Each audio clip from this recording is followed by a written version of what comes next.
All right, everybody. Terrence Popp here with another episode of Live from the Lair. And today we're going to be talking about something that I'm sure you're all aware of, but you just don't know how it all works or how to put a name to it or anything. And I received several emails in regards to this particular subject. And I have to admit, I myself was semi-oblivious to this until this one particular email basically stated, what we have going on here in America, this culture war, is the left has issued Order 66.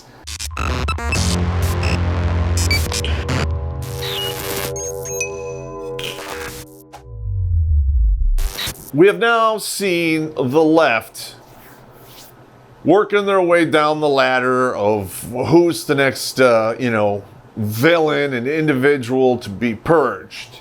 All right, they've already gone off after all of the far right guys, InfoWars and a couple other guys on that far spectrum. They were gone 2 years ago.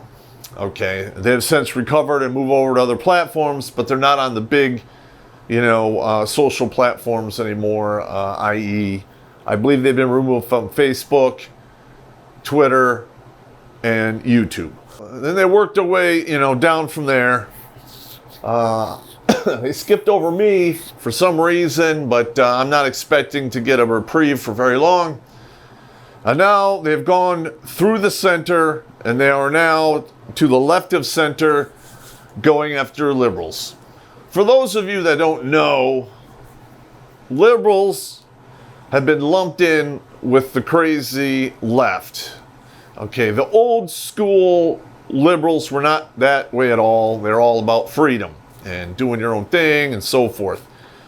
They supported the First Amendment. They were a little iffy on the Second Amendment, but I'm sure now that the purge is happening, I think they're starting to realize that the Second Amendment is there for a reason, to protect the First. Barry West, who was a New York Times superstar, basically wrote a huge, scathing resignation letter and released it to the four winds about how this cancel culture is pervasive within the New York Times and is bullying and harassing anyone who doesn't toe the party line. We'll get to that on board number 2. The New York Times, or they refer to her as the big gray lady, has been around for a long time. Okay, and I dare say she has been compromised beyond repair or redemption from the crazy left. And I think we need to let that burn and go beneath the waves and build a better one. Because they allowed some crazy shit to take place within that organization, and now they're falling. I mean, these lefties, they get in there, they're like termites. They just affect the area around them, which onesie-twosies is no big deal. But when you have thousands or hundreds of individuals in the organization to mid to upper level tiers and they're destroying it, it's going to come down. I mean, that's just how it works. It's the same thing with a civilization when you destroy the family. It's the same thing if you have a high structure and you start taking out beams. And it's the same way when you're dealing with something that, builds intangible shit like ideas and news and stories. It's all the same. All right. In fact, I'm going to talk about this when I do an expansion to the Warrior's Way, Soldier Soul. And that proverb is this: everything is war. Anything and everything can be used against you to cause pain and fear. Therefore, it's a tool of war. Keep that in the back of your mind. All right. So then we come down to the Harper's letter. Apparently, there was a whole bunch of left of center liberals who signed this letter. And they are all now under attack and being bullied, harassed, trying to be canceled out, get them fired, take away their resources, all that other horse shit. And there's a reason behind that, and we'll get to it in board number 2. Okay, now we have Dan Dix and Stephen Molyneux from Canada. I met him personally. He's pretty cool. If he sees this, please forgive me for not spelling your name correctly, but I have dyslexia, and the spelling to me is not that important. It's the ideas behind the spelling that really means what it means. Okay. They were permanently deleted from YouTube. All right, just like that. Boom. No warnings, nothing. Basically, they got up one day and the rug was pulled out from underneath them, and now they're playing catch up. All right. That sucks. All right. To be honest, I'm expecting the same thing. All right, we already talked about New York Times is now being actively targeted by the left. All right, we already have issues with the lefties inside the New York Times destroying the framework and the beams and rafters that hold that thing up. But now we have the lefties on the outside who are actively attacking New York Times. And I really don't know how much longer she could go on. I'm just going to say it. All right.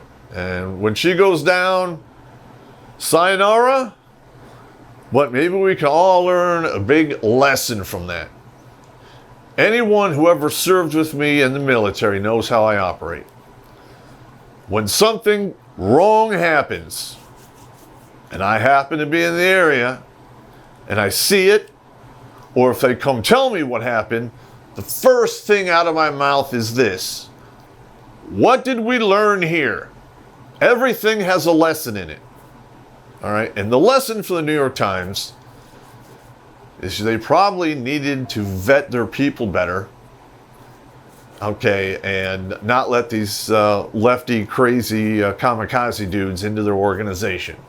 And that goes for every company out there. Now the left is now attacking liberals, statues, people who were totally, against slavery, wanted freedom for everyone, and a lot of them sacrificed their lives, livelihoods, and so forth. They made a monument to them because they recognized their sacrifice. The left is now attacking that. And they're going after churches, which I think is a big mistake on their part. When you start infuriating people who are deeply religious, that's when you're going to get some bad shit in return. They are going after Dave Rubin. All right, I like his show. I know that he is basically a liberal, but when you hear him talk about a lot of the shit that's going on, he goes after it with logic and reason. And for whatever reason, now if you use the facts, numbers, logic, reason, you're all of a sudden, you're now being labeled alt-right and you're attacked. Now, Mr. Rubin is not that at all. He's gay. I don't give a shit about that, all right? But, historically, he's always been, to the left of center. Now he's being targeted. Think about that.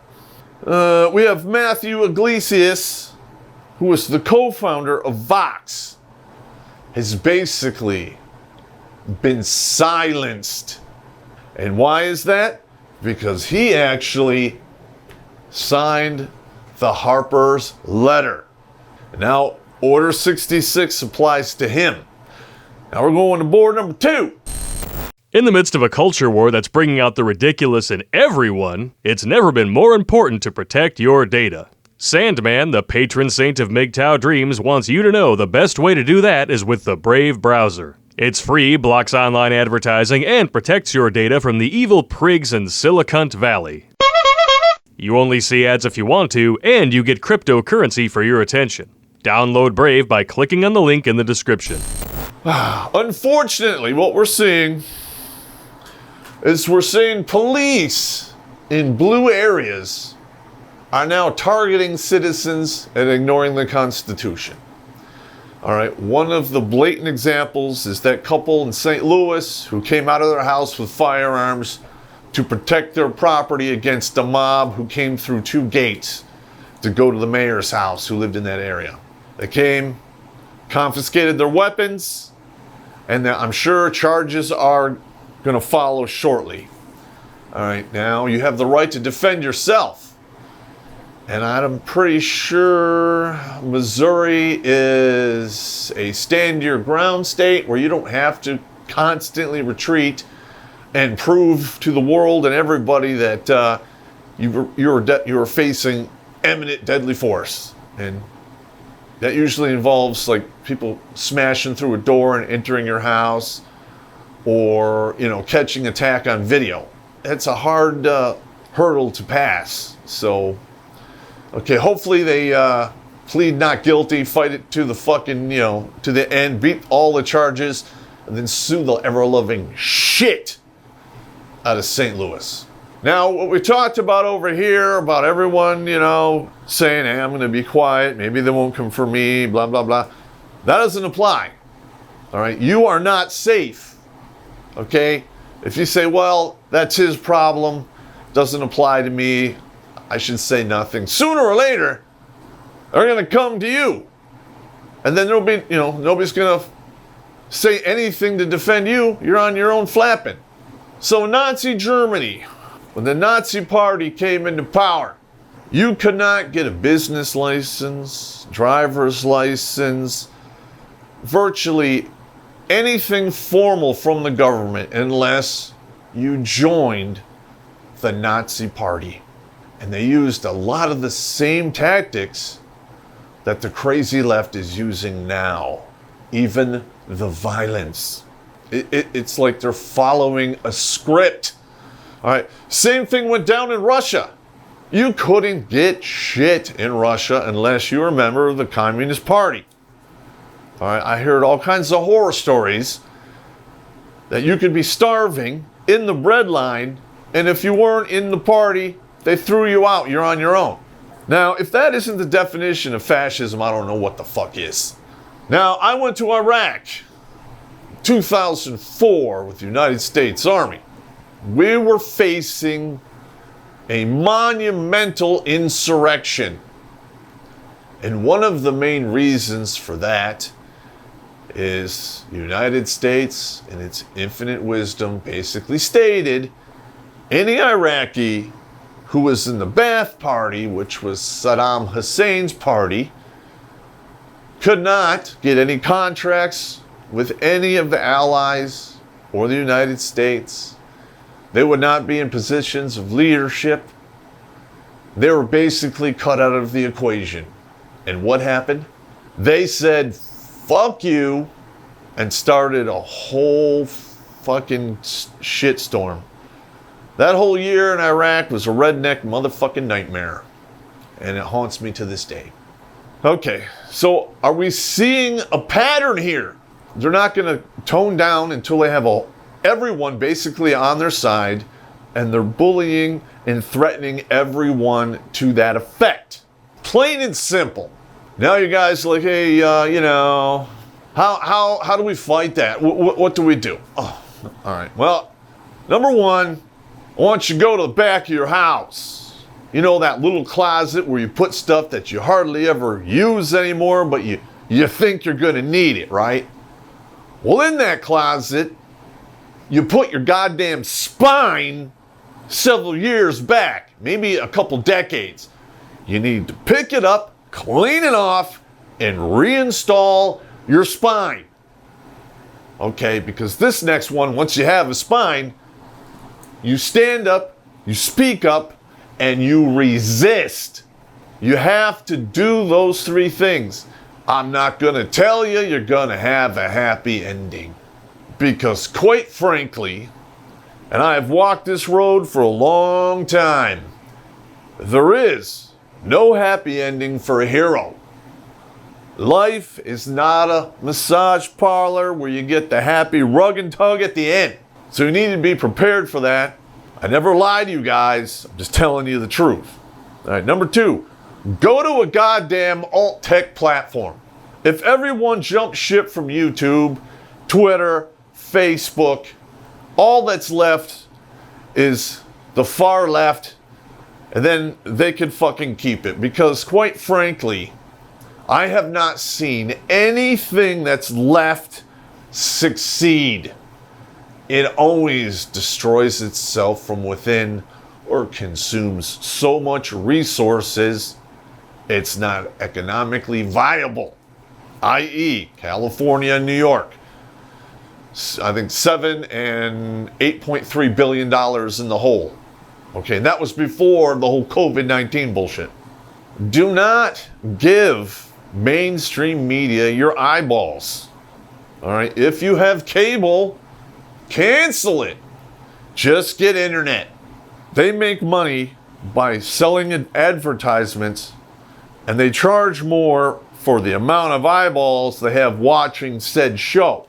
If you step off and say, hey, pound sand, you're nothing but propaganda anyway, money talks and bullshit walks.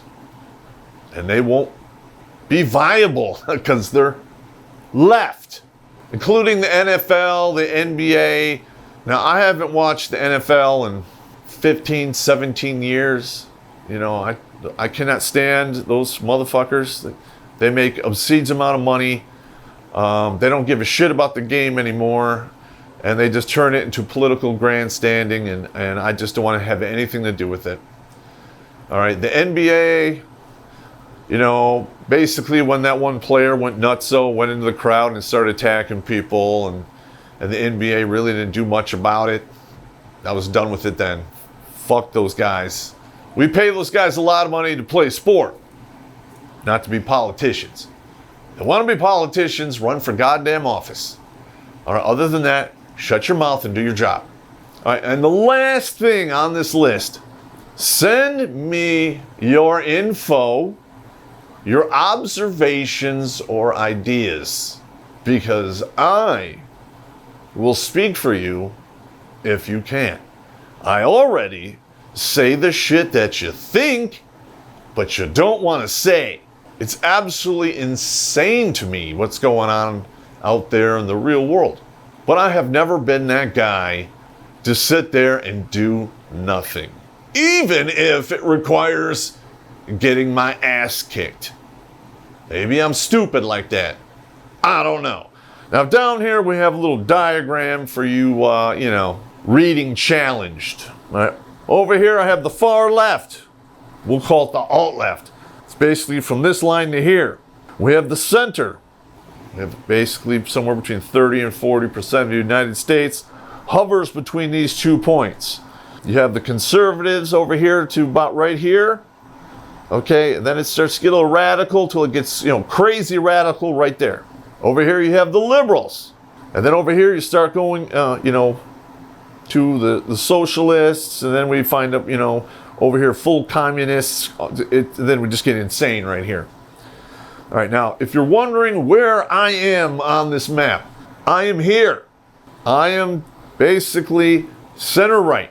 I'm a Republican, a conservative, a member of the NRA. I am not crazy alt-right anybody. Do I want to go there? No. But I understand if there's two camps and those camps are going at it, historically speaking, if you are just bystander in the middle, you're going to get steamrolled. And it pays to join a side. I'm not advocating that. I'm just telling you the reality, what will happen on the ground. All right, now, as it stands today, we have the Democrats who are right here on the very edge of crazy left. They're in the camp of socialism. And I hope that it destroys them and they are replaced by a better party who is about the United States, freedom, and everyone going back to work. That's the way it should be, right? I mean, that's how we got where we are today. The most powerful nation pretty much to ever exist that we can remember. All right, now over here, these are Republicans. Start here at the center and go all the way here to the very edge of the alt-right. All right, now a lot of people are like, hey man, the alt-right, they're so big, they're such a big threat. Yeah. Okay, everyone talks about that one KKK rally where some people got run over. All right, that was terrible. But that rally had maybe, 2,200 people there? In the grand scheme of things, that's nothing. They're not burning down cities, looting, murdering people. They're not doing it. Now, I know, all the killings that happened in the Chaz, they're blaming on, on white supremacists. How much longer are you going to whip that horse before people realize it's dead? They're not doing it. Well, that's what I have for you today. Now, you can take it with a grain of salt, or you can not take it. You can disregard what I said here. That's fine. But we are in the midst of Order 66.